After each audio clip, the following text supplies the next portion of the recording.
Hello my dear friends, you're on the Military Summary channel, and this short video we're going to discuss the most important events that took place during the previous night of the local time. And we have lots of very interesting updates, and most of them are coming from Donetsk direction, from Avdiivka to be more precise, from Avdiivka and Novomikhailivka. First, let's talk about Avdiivka area. We have lots of very interesting updates from the industrial areas. You can see there are a lot of icons, and all of them are connected with the one video. For example, on this footage, on these scenes, you can see how the Russian tank continue offensive operation, continue storming and bombing and attacking the Ukrainian positions in this area. This is the building that you can find on the map. You can, if you take a look at the arrow of mouse, and the Russians were attacking the buildings with a very short distance. According to information we have, there were Ukrainians inside of those ruins. As a result of those attacks, the Ukrainians were suppressed, and those who managed to survive took a decision to withdraw their positions and basically to run away. During the next few seconds, we're going to see a significant number of Ukrainian forces who took a decision to save their lives, and they basically left their positions on this from the industrial area. Now we're going to see this. Now these are Ukrainian soldiers. After the Russian tank finished with attack, after maybe the Russian tank was out of ammo, and the Ukrainians got some posts, and they basically took a decision to leave industrial area, and basically they entered the next residential area that located on the northwest from industrial area, so from here. And this is like another footage of significant number of Ukrainian forces. The Russians are saying that they still haven't established full control over this territory, because if you take a look at this map, you're going to see that this territory can be split in two parts. Let's add them on map. This is the first area of concentration of Ukrainian forces, and those Ukrainians who were here, basically after the Russian attack, took a decision to run away. And there is another area with Ukrainians, this one, and for example, the Ukrainians from this territory don't have possibilities to use the same way because the distance is too big, and the only evacuation road they have is to withdraw their positions to the south and then to Tsarskaya Khota and something like this. So for now, the Ukrainians who are located in this area still have possibilities to fight and to defend themselves, but we understand that their days are numbered. When talking about the common situation in Avdiivka, we have a lot of updates from this territory. We have some scenes and footage of Avdiivka. The Russian drone was flying above the chemical plant, trying to, or Ukrainian one, trying to show us the fortress of Avdiivka. We see that there are still a lot of job to do for the Russians. This is a very well fortified area with a very high-rise buildings, high-rise facilities that Ukrainians use for different purposes, for radars, for signals, for communications, for sniper positions, and so on. So there are still a lot of job to do, obviously. Also, very interesting updates are coming from the area from the central western part of Avdiivka. On this video, for example, we can see the claims of 110th Brigade. These guys were saying that they are refusing to continue defending Avdiivka, to follow the orders, because they have 53rd Brigade as their neighbors, and 53rd Brigades are cowards, according to this 110th Brigade. And this 53rd Brigade mechanized left their position, so that's why we, the 110th Brigade, are not going to fight, because if we continue, we will be encircled. So this is the 53rd Mechanized Brigade, and the forces of 110th Brigade were saying and talking about the foothold between Tonenka and Severna that are under responsibilities of 53rd Brigade. So as we can see, the situation is getting worse and worse for the Ukrainians from many directions, and this is, as I remember, third claims in a row of 110th Brigade just for November. Obviously the situation is critical. Obviously these are the first signs of a panic among the base brigade of defense of Avdiivka, 110th Brigade. This is the core. 110th Brigade is the core, and if they start panic, that means that the days of entire Avdiivka are numbered.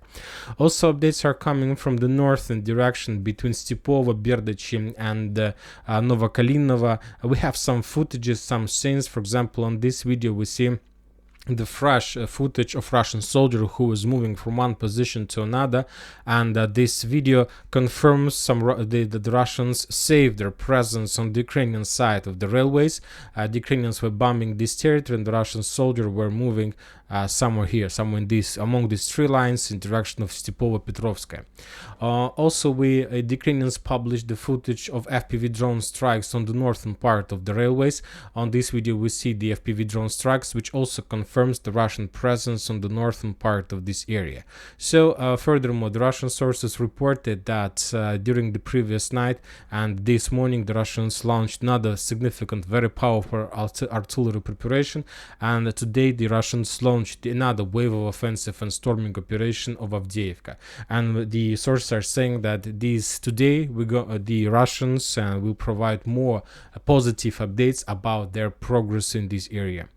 And now we are moving to the south, so we have a lot of very interesting updates from Novomikhailivka as well. According to information we have, as a result of offensive operation, the Russians managed to improve their positions on the southern direction, and basically the Russians currently control these territories. So as you can see, the progress is very important, very big, and the Russians, according to all these updates, are moving along the main road that connects along this road that connects Novomikhailivka with the village by the name of Solotka Stepnoe. So the Russians continue advancing, and the distance currently, according to this update, between Russian position and Novomikhailivka itself is 101 kilometer and 500 meters. So it's a very short distance. Furthermore, the Russians continue attacking the main fortification area of the Ukrainians on the northern part of Avdiivka. This is the second footage during the previous 24 hours. If you remember, just yesterday we discussed the Russian bombardments of this territory using FAB 500, and today we got another footage.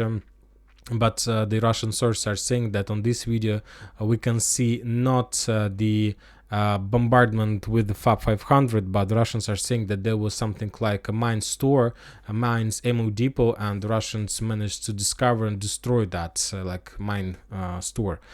Furthermore, the Ukrainian sources from the ground from Novomikhailivka are saying that the Russians are able to advance around 100 to 100 meters a day. So this is very big progress, by the way. So if the distance right now between Novomikhailivka and the Russian positions on the south is around 1.5 kilometers, that means that with the speed of 100 meters a day, the Russians are able to start. The Russians will be able to answer Novomikhailivka within 2 weeks or something like that. Obviously, the situation is very critical for the Ukrainians. Also, very interesting updates are coming from the north and from Bakhmut, Artyomovsk direction. For example, the sources are confirming about significant and very huge losses of the Ukrainian forces in the vicinity of Bilogorovka. For example, on this video we can see another Ukrainian platoon, another Ukrainian soldiers from 54th Mechanized Brigade, who was redeployed recently in direction of Bilogorovka. If you remember, this brigade used to be located in the vicinity of Verkhnekamyanska and Spornaya. Then the Ukrainian authorities took a decision to redeploy 54th Brigade to Kupinsk direction, but in the Kupinsk direction the Ukrainians were defeated, had significant losses, and Ukrainian authorities took a decision to redeploy them back in Bilogorovka. And now when they returned back to Bilogorovka, they were completely surprised because the Russians start using RBK 500 cluster aviation bombs that this 54th Brigade haven't faced before. And the Ukrainians start sending 54th Brigade to, to restore control over the lost positions in the vicinity of Bilogorovka. They had significant losses, and they start claiming that they were not going to continue following the orders because absence of complete of artillery support, of artillery preparations, of armored vehicle support, and so on. So as you can see, just during the previous 24 hours, we got two videos of two very powerful brigades like 54th and 110th. These brigades are the core of Ukrainian army, and we see some very big problems among them. Furthermore, we got a video from Bilogorovka. We will not watch this video because of significant number of killed soldiers of Ukrainian armies who were basically packed into the black pockets. So the situation in Bilogorovka also is getting worse and worse. If we increase the number of this in the beginning of 1st November, we're gonna understand what I'm talking about. So the Russians are bombing this territory heavily. This one is exactly like the rare positions, and the Ukrainians do have losses in this area. Furthermore, according to information we have, during the previous night, the Russians launched massive drone attacks all over the entire Ukraine, and the main explosions took place in Kiev. We have a lot of footages, and the Ukrainians, of course, are very tired of the situation with the special military operation. And if you remember, the last time when the Russians were attacking Kiev with drone massively was the last year. So basically the Ukrainians, of course, they got tired, and I believe that they was very upset with the beginning of Geran drone strikes, and obviously that was not the final wave. The sources are saying that there were at least 5 drones flying above Kiev, a lot of explosions, and of course the Russians are going to continue, because as I understand, we're getting to the final stage of the winter of the campaign of 2023, and the Russians are planning to achieve significant results. And even if there are going to be some negotiations between Russia and Ukraine, obviously the Russians wants to get strategical superiority and strategical positions in the upcoming negotiation process. But when talking about, of course, Ukraine, about Zelensky, he is living in his own world, as we know. This evening he provided some updates about upcoming total mobilization. He has some mobilization plan. As we discussed, the Ukrainians are planning to reduce the age for mobilization from 17 to 70. They're planning to mobilize more forces, but you need to understand one thing. The Ukrainians currently don't need forces to, let's say, to fight with the Russians on the ground. The Ukrainians, not to fight with the Russians on the ground, need weapon. Let's say, I'm saying that, like, to defend, the Ukrainians don't need mobilization. They have enough of forces to fight with the Russians in Avdiivka. Of course, the Ukrainians will lose, as we discussed yesterday, that the Russian speed with this number of forces can be like 1-2 cities a year with this number of forces and so on. So Zelensky is planning to start mobilization not for defending purposes, but for offensive purposes. So obviously the Ukrainians are planning to start another, let's say, greatest counteroffensive in the spring and the summer of 2024. And as I understand, all the talks from the Western countries about negotiations is just a plan to force the Russians to think that everything is bad. But basically the Western countries want to force the Russians not to attack during the winter period of time, or something like this.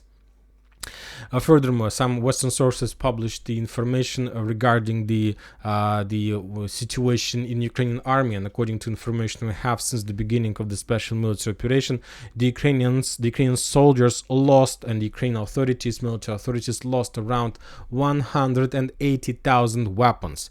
Imagine yourself, nearly 180,000 weapons have been stolen and lost in Ukraine, and the biggest numbers are in Zaporozhye, Donetsk and Lugansk areas, so the areas of the combat line. You need to understand that sometimes, and there are lots of cases and there are a lot of proofs of that, the Ukrainian soldiers sold the weapon to the Russian soldiers for vodka, for some food, for something, because Russia has better support in comparison with the Ukrainians, and there was a real business on the combat line between the Russians and the Ukrainians during the previous phase of the special military operation. And of course the biggest update, the scandal, I don't know how to call this, that yesterday the Ukrainian sources published the interview of Arachmia. If you don't remember who is Arachmia, this is the guy on the right scene. This one, let's take a look. Let's wait a little bit.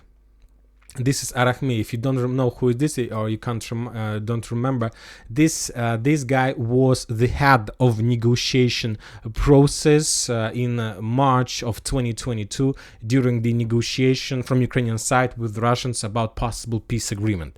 So that was Arahmiev, the head of the Ukrainian delegation of Ukrainian side. He was responsible for negotiations in Istanbul and so on. And if you remember, the Russians and the Ukrainians have almost achieved an agreement of ceasefire and peace agreement. And he was interviewed and he was asked what the Russians were asking for during that negotiation process. And he told us the Russians asked just for one thing. And the interviewer asked him what was the thing. And he told that the Russians asked Ukraine just to be neutral. That's it. The Russians asked not to join NATO and European Union. That's it. The Russians didn't want nothing else. Just there was also he added there were a few things that small things like to keep Russian language, not to suppress Russian people on the territory of Ukraine. So just the small things that doesn't have any value. Just not to suppress Russian people. I think it's normal request when there is like a significant number of Ukrainian population are Russian. Obviously, this is a normal request from the Russian side. And the most important to be neutral. And then the interviewer asked Arahmiev, so if the Russians were asking just to be neutral, why didn't you sign the peace agreement? What was the problem? Why the Ukrainians destroyed half of Ukraine, half of population left Ukraine, the industrial area is on zero, we have, let's say, total, I don't know, worst situation in the world, and the Russians were asking just to be neutral. Why didn't you sign? And he told, because Boris Johnson, the Prime Minister of United Kingdom, arrived in Kiev and told Zelensky that we would not sign anything with Russians and Ukraine should continue fighting. And that was the reason why the Ukrainians continue fighting. So some Prime Minister who lost his position a few months later ordered Ukraine to continue fight, and now we see like half of Ukraine left after those events. So of course, this is disaster. That was a disaster, and obviously, this interview was published today to press and to force Zelensky to give up. Obviously, this is another step to maybe even create a Maidan, because imagine yourself what Ukrainians will think about when they see this video, when they see and they realize that they had the chances in 2022 to sign peace agreement, not to continue fighting, to have everything okay, and to live a peaceful life, to have a friendship with European Union, with Russia, and maybe even to keep most of the territories in Kherson and Zaporozhye without all those referendums. Maybe they might find some solution for Donbass and Lugansk and so on, and the only requirement was to be neutral. And Zelensky, because Johnson arrived, took a decision to destroy Ukraine completely. Of course, this is disaster, and this is another step to force Zelensky to leave his president positions and to start, let's say next presidential elections. Furthermore, we got another points of pressure from Poland. For example, Poland's border is a sabotage, of course, from the Western countries, and Poland, Slovakia, and Hungary closed the border with one purpose: to stop supporting Ukraine with weapon, to stop traffic of FPV drones, of weapon, of food, of military support, and so on. And this is another point of pressure from the European Union on Zelensky to force him to leave his position and to start presidential elections, maybe even to start negotiations. But as I know, Zelensky is not going to stop war, because basically he has a mobilization plan. So everything is going to be okay, maybe for Zelensky. And that's it for this short video. Military Summary channel reminds we condemn any violence in the world. Thank you for watching. Subscribe to my channel, put your likes, join my Patreon, and have a good day.